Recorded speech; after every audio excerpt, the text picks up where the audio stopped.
ಸ್ನೇಹಿತರೆ ನಮಸ್ಕಾರ. ನಾನು ನಿಮ್ಮ ಆರಾಮದ ಎಲ್ಲರೂ ಹೇಗಿದ್ದೀರಾ? ಚೆನ್ನಾಗಿದ್ದೀರಾ ಅನ್ಕೊಳ್ತೇನೆ. ಸ್ನೇಹಿತರೆ, ಇನ್ನು ಯಾರೆಲ್ಲ ನನ್ನ ಚಾನಲ್ ಅನ್ನ ಸಬ್ಸ್ಕ್ರೈಬ್ ಮಾಡ್ಕೊಂಡಿಲ್ಲ, ಪ್ಲೀಸ್ ಸಬ್ಸ್ಕ್ರೈಬ್ ಮಾಡ್ಕೊಳ್ಳಿ. ಹಾಗೇನೆ ನನ್ನ ವಿಡಿಯೋಸ್ ಅನ್ನ ಎಲ್ಲರಿಗೂ ಶೇರ್ ಮಾಡಿ, ಫಾಲೋ ಮಾಡಿ. ಪ್ಲೀಸ್ ಸಪೋರ್ಟ್ ಮಾಡಿ. ನಿಮ್ಮ ಸಪೋರ್ಟ್ ಯಾವತ್ತೂ ಬೇಕೇ ಬೇಕು. ಅದರಿಂದ ಕಳಕಳಿ ವಿನಂತಿ ಅಂತ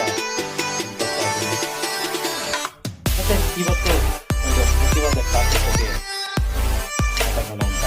ಏನಂದ್ರೆ, ಜನಗಳಿಗೆ ಒಂದು ಗೊಂದಲ ಅನ್ನೋದು ಸ್ಟಾರ್ಟ್ ಆಗಿದೆ. ಏನಂತಂದ್ರೆ, ಗೃಹಲಕ್ಷ್ಮಿ ಯೋಜನೆಯಲ್ಲಿ ಇನ್ನು 15ನೇ ಕಂತು ರಿಲೀಸ್ ಆಗಿಲ್ಲ. ಅದು ಫ್ರೀ ಸ್ಕೀಮ್ ಎಲ್ಲ ನಿಲ್ಲಿಸ್ತಿದ್ದಾರೆ. ಅದರಿಂದಲೇ ಸರ್ಕಾರ ಕ್ಲೋಸ್ ಮಾಡಿದ್ದಾರೆ. ಯಾವುದೇ ಸ್ಕೀಮ್ ನಿಂತಿಲ್ಲ. ಆಲ್ರೆಡಿ ಗೃಹಲಕ್ಷ್ಮಿ ಯೋಜನೆದು 11ನೇ ತಾರೀಕಿಂದ ಆಲ್ರೆಡಿ ರಿಲೀಸ್ ಆಗೋದಿದೆ. ನಾನಿವಾಗ ಚೆಕ್ ಮಾಡಿದ ಪ್ರಕಾರ ಆಲ್ಮೋಸ್ಟ್ 30% ಆಲ್ರೆಡಿ ಕ್ರೆಡಿಟ್ ಆಗಿದೆ.